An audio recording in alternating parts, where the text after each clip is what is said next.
श्री कृष्ण गोविंद हरे मुरारी, हे नाथ नारायण वासुदेवा। श्री कृष्ण गोविंद हरे मुरारी, हे नाथ नारायण वासुदेवा।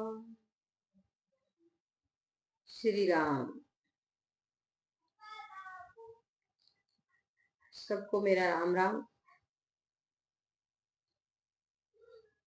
करुण वर्णा के परम पिता परमात्मा के श्री चरणों में बारंबार कोटि कोटि प्रणाम करते हुए मम इष्ट देव श्री रामदास जी महाराज, श्री दयालुदास जी महाराज, श्री राघुदास जी महाराज जी के श्री चरणों में बारंबार कोटि कोटि प्रणाम करते हुए, श्री राम गुरुदेव जी महाराज के श्री चरणों में बारंबार कोटि कोटि प्रणाम करते हुए, भूत भविष्य वर्तमान के सभी संत महापुरुषों के श्री चरणों में बारंबार कोटि कोटि प्रणाम करते हुए, श्री गीता जी महारानी के श्री चरणों में बारंबार कोटि कोटि प्रणाम करते हुए और अपनी वाणी को पवित्र बनाने वाली श्री सरस्वती माता जी के श्री चरणों में बारंबार कोटि कोटि प्रणाम करते हुए, और मेरे चैनल से जुड़े हुए मेरे माता पिता तुल्य भाई बहन तुल्य सभी को मेरा हार्दिक अभिनंदन। आइए आप और हम गीता जी का लाभ लेवे और गीता के दूसरे अध्याय का महात्म्य सुने। तो श्रीमद् भगवद गीता के दूसरे अध्याय का महात्म्य सुनाने जा रही हूँ। आप ध्यान पूर्वक सुनिए और मन लगाकर सुनिए। श्री भगवान कहते हैं कि हे लक्ष्मी, प्रथम अध्याय के महात्म्य का उत्तम उपाख्यान मैंने तुम्हें सुना दिया। अब अन्य अध्याय के महात्म्य का स्मरण कीजिए। दक्षिण दिशा में वेदवेता ब्राह्मण के पुरंदरपुर नामक नगर में श्रीमान देव शर्मा नामक एक विद्वान ब्राह्मण रहते थे। वे अतिथियों के पूजक, स्वाध्यायशील, वेद शास्त्रों के विशेष यज्ञों का अनुष्ठान करने वाले और तपस्वियों के सदा ही प्रिय थे।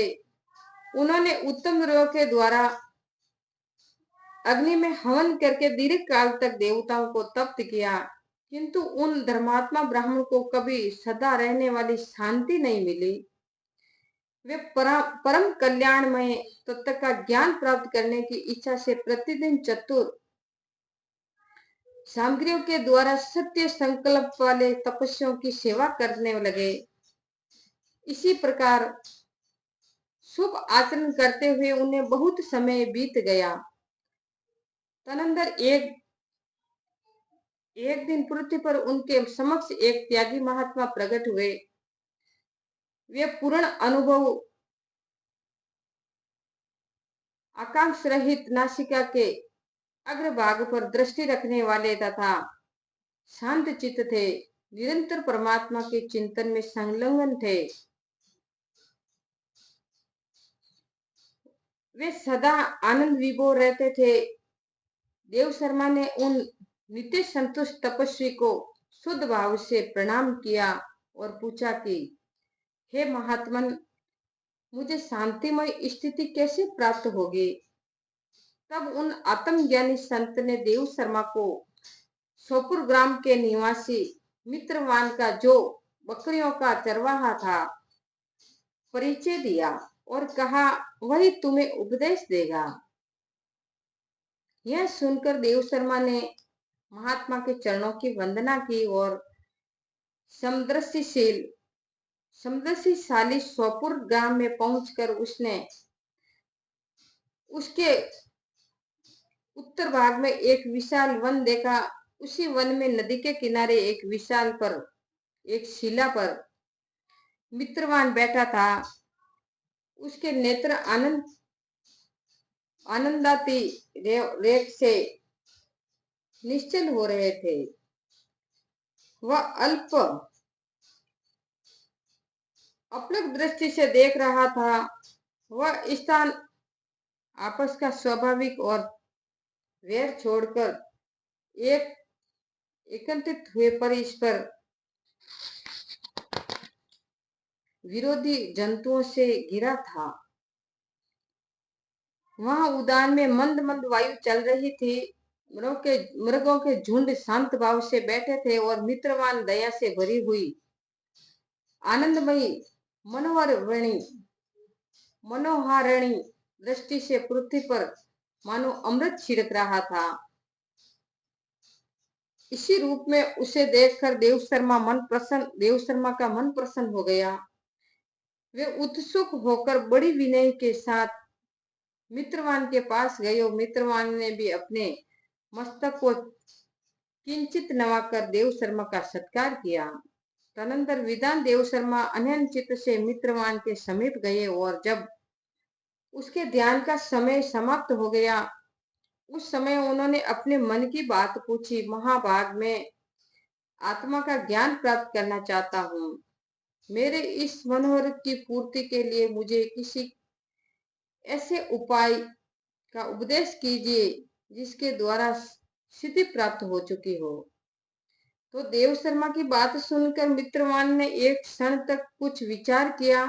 उसके बाद इसी प्रकार कहा कि हे विदन, एक समय की बात है, मैं वन के भीतर बकरियों की रक्षा कर रहा था। इतने में ही एक भयंकर व्याघ्र पर मेरी दृष्टि पड़ी, जो मानो सबको ग्रस लेना चाहता था। मैं उस मुद्दे से डरता था, इसीलिए व्याघ्र को आते देख बकरियों के झुंड को आगे करके वहां से भाग चला। किंतु एक बकरी तुरंत ही सारा भय छोड़कर नदी के किनारे उस बाघ के पास बेरोक टोक चली गई। फिर तो व्याघ्र भी द्वेष छोड़कर चुपचाप खड़ा हो गया। उसे इस अवस्था में देखकर बकरी बोली, हे व्याघ्र, तुम्हें तो अभिष्ट भोजन प्राप्त हुआ है।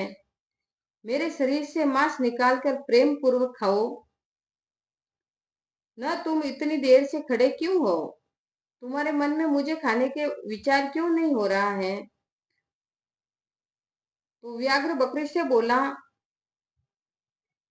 कि हे बकरी, इस स्थान पर आते ही मेरे मन से द्वेष भाव निकल गया और भूख प्यास भी मिट गई। इसीलिए पास आने पर भी अब मैं तुझे खाना नहीं चाहता हूँ।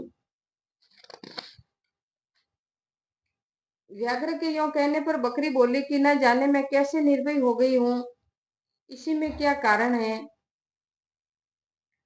और क्या कारण हो सकता है? यदि तुम जानते हो तो बताओ। यह सुनकर व्याघ्र ने कहा कि मैं भी नहीं जानता हूँ। चलो सामने खड़े हुए इस महापुरुष से पूछे। ऐसा निश्चय करके वे दोनों वहां से चल दिए। उन दोनों ने स्वभाव से यह विचित्र परिवर्तन देखकर मैं बहुत ही विस्मय पड़ गया। इतने में ही उन्होंने मुझसे ही आकर प्रश्न किया। वहां वृक्ष की शाखा पर एक विराजमान वानरराज था। शाखा पर एक वानरराज विराजमान था। उन दोनों के साथ मैंने भी वानरराज से पूछा कि हे विप्रवर। मेरे पूछने पर वानरराज ने आदर पूर्वक कहा कि अजापाल, सुनो। इस विषय में मैं तुम्हें प्राचीन वृत्तांत सुनाता हूँ। यह सामने वन के भीतर जो बहुत बड़ा मंदिर है, उसकी ओर देखो। इसी में ब्रह्मा जी स्थापित है। ब्रह्मा जी को स्थापित किया हुआ है। एक शिवलिंग भी है। पूर्व काल में मैं यहाँ सुकर्मा नामक एक बुद्धिमान महात्मा रहते थे, जो तपस्या में संलग्न होकर भी इस मंदिर में उपासना करते थे। वे वन में से फूलों का संग्रह कर लाते और नदी के जल से पूजनीय भगवान शंकर को स्नान कराकर उन्हीं से उनकी पूजा किया करते थे। इसी प्रकार आराधना का कार्य करते हुए सुकर्मा यहाँ निवास करते थे। बहुत समय के बाद उनके समीप किसी अतिथि का आगमन हुआ, तो सुकर्मा ने भोजन के लिए फल लाकर अतिथि को अर्पण किया और कहा कि हे विदन, मैं केवल तत्व ज्ञान की इच्छा से भगवान शंकर की आराधना करता हूँ। आज इस आराधना का फल परिपक्व होकर मुझे मिल गया है, क्योंकि इस समय आप जैसे महापुरुष मुझ पर अनुग्रह किया है। सुकर्मा के ये मधुर वचन सुनकर तपस्या के धनी महात्मा अतिथि को बड़ी प्रसन्नता हुई। उन्होंने एक शिला खंड पर गीता का दूसरा अध्याय लिख दिया और ब्राह्मण को उसके पाठ एवं अभ्यास के लिए आज्ञा देते हुए कहा, हे ब्राह्मण, इसी से तुम्हारा आत्म ज्ञान संबंधी मनोरथ अपने आप सफल हो जाएगा। यो कहकर वे बुद्धिमान तपस्वी सुकर्मा के सामने ही उसके देखते ही देखते अंतर ध्यान हो गए। सुकर्मा विस्मित होकर उसके आदेश के अनुसार निरंतर गीता के द्वितीय अध्याय का अभ्यास करने लगे। तदनंतर दीर्घ काल के पश्चात अंतकरण शुद्ध होकर उन्हें आत्मज्ञान की प्राप्ति हुई। फिर भी वे जहाँ गए वहां का तपोवन शांत हो गया।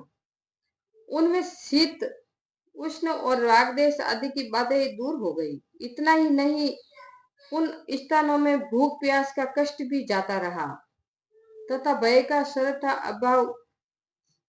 अभाव हो गया। यह सब द्वितीय अध्याय का जप करने वाले सुकर्मा ब्राह्मण की तपस्या का ही प्रभाव समझो। मित्रवान कहता है कि वानराज के यों कहने पर मैं प्रसन्नता पूर्वक बकरी और बाघ के साथ उस मंदिर की ओर गया। वहां जाकर शिलाखंड पर लिखे हुए गीता के द्वितीय अध्याय को मैंने देखा और पढ़ा। उसी की आवृत्ति करने से मैंने तपस्या का पार पा लिया है। अंत बद्ध पुरुष, तुम भी सदा द्वितीय अध्याय की ही आवृत्ति किया करो। ऐसा करने पर मुक्ति तुमसे दूर नहीं रहेगी। श्री भगवान कहते हैं कि हे पार्वती, हे प्रिय मित्रवान के इसी प्रकार आदेश देने पर देव शर्मा ने उसका पूजन किया और उसे प्रणाम करके पुरंदरपुर की राह ली। वहां किसी देवालय में पूर्वोक्त आत्मज्ञानी महात्मा को पाकर उन्होंने यह सारा वृत्तांत निवेदन किया और सबसे पहले उन्हीं से द्वितीय अध्याय को पढ़ा। उनसे उपदेश पाकर शुद्ध अनंत करण वाले सुकर्मा प्रतिदिन बड़ी श्रद्धा के साथ द्वितीय अध्याय का पाठ करने लगा। तब से उन्होंने अनवरत प्रशंसा के योग्य परम पद को प्राप्त कर लिया। हे लक्ष्मी, यह द्वितीय अध्याय का उपाख्यान मैंने तुमसे सुना दिया, इसीलिए ये द्वितीय अध्याय का महात्म्य समाप्त हुआ।